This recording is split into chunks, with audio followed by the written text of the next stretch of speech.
Your own brain is actively working to convince you that your lies are true. It's not just about deceiving others, it's about a deep internal deception that rewrites your own reality. Every convenient distortion, every half-truth you utter, triggers a powerful psychological process designed to protect your self-image, not your integrity. This isn't a flaw in your character, it's a fundamental operating system of the human mind, constantly editing the past to align with the present. Today, you will uncover the silent architects of this internal deceit, cognitive dissonance, and self-serving bias. Understanding these mechanisms isn't merely academic, it is the absolute key to recognizing when you are being subtly manipulated, or perhaps more unsettling, when you are manipulating yourself. This knowledge will equip you to navigate the intricate web of human interaction with an entirely new level of awareness, stripping away the convenient narratives that keep most people blind.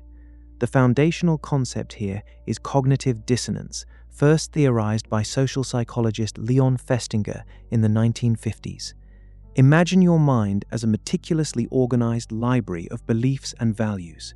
When you take an action that directly contradicts one of your core beliefs, for instance, you believe yourself to be an honest person, yet you tell a lie, a profound discomfort arises.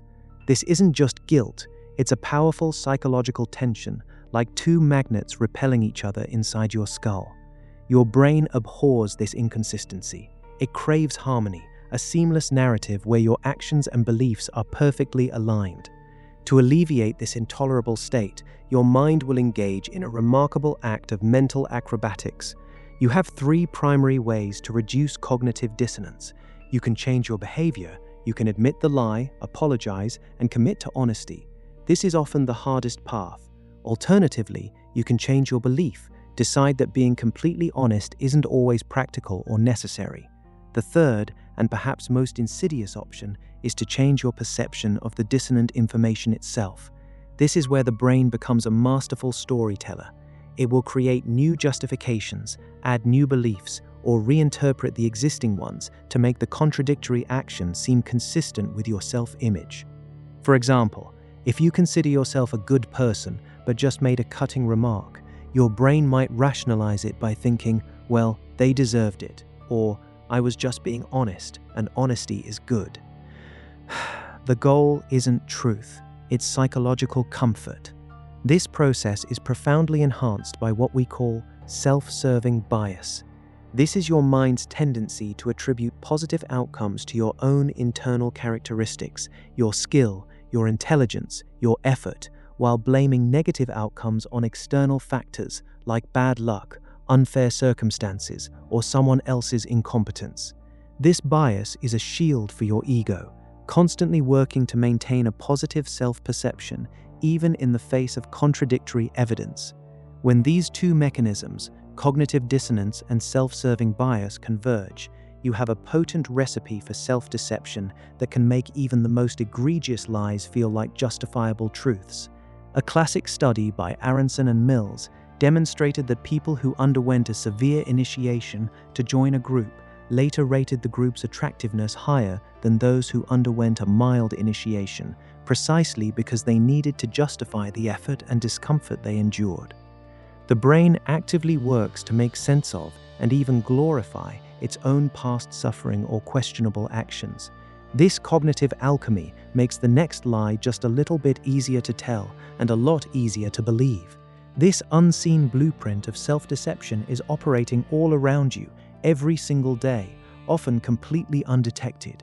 Consider the workplace. Someone exaggerates a minor skill on their resume, perhaps claiming proficiency in a software program they only vaguely understand. Initially, there's a flicker of discomfort, a whisper of "I'm not being entirely truthful." But then the brain kicks in. It starts gathering tiny pieces of evidence. I'm a quick learner. I'll pick it up on the job. Everyone exaggerates a little. Before long, this individual genuinely believes they are proficient, not because they've mastered the software, but because their brain has woven a convincing narrative to protect their self-image as a capable, honest professional. Suddenly, that innocent white lie isn't so innocent anymore, is it? It has become a self-fulfilling prophecy of selective perception. In relationships, this dynamic can be devastating. Imagine a partner who consistently forgets important dates or commitments. When confronted, they don't simply apologize. Instead, their self-serving bias activates. Before, the partner genuinely felt remorse for forgetting. After, their brain quickly constructs justifications. You never appreciate the things I do remember, or you always make such a big deal out of everything, or even, maybe I forgot because deep down, I'm not truly happy. These justifications aren't conscious malice. They are the mind's desperate attempt to avoid the internal conflict of being both a good partner and someone who hurts their loved one. Have you ever caught yourself weaving a story that made you feel better about a choice, even when deep down you knew it wasn't the whole truth? The chilling truth is that this mechanism can scale to truly dark places. Think of the con artist. Initially, they might feel a twinge of unethical behavior, but over time, as described by psychologists Carol Tavris and Elliot Aronson in their groundbreaking work, Mistakes Were Made, But Not By Me, the con artist's mind will construct an elaborate justification system. They begin to genuinely believe their victims deserved it for being gullible. They rationalize that they're simply teaching them a lesson, or that if they weren't the one taking the money, someone else would. The dissonance between I am a decent human being and I am financially exploiting others is resolved by transforming the victim into someone deserving of their fate. This isn't just about external deception, it's about a complete internal conviction fostered by the brain's relentless need for coherence. They aren't just lying to others, they're living a self-constructed lie, one that their own mind has rigorously vetted and approved. Recognizing and defending against these techniques requires a proactive shift in your thinking. Here are 3 specific strategies. First, cultivate a sensitivity to the justification alarm.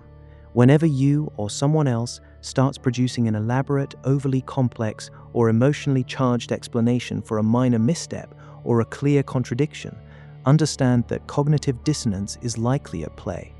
It's that moment when a simple, "I forgot," becomes a 10-minute monologue about stress, unfair expectations, and past grievances. When you feel that internal urge to explain away a minor error with a grand narrative, pause. Acknowledge the discomfort without immediately resolving it with a convenient story. Simply observe the feeling of dissonance. Second, practice radical honesty with yourself.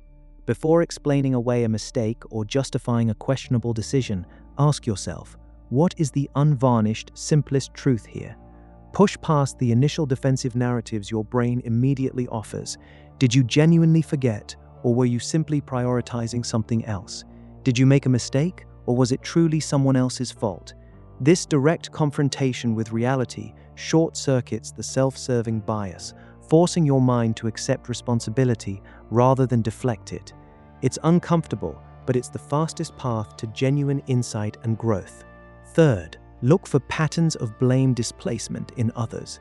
Manipulators and deeply self-deceptive individuals rarely take full, unequivocal responsibility for negative outcomes.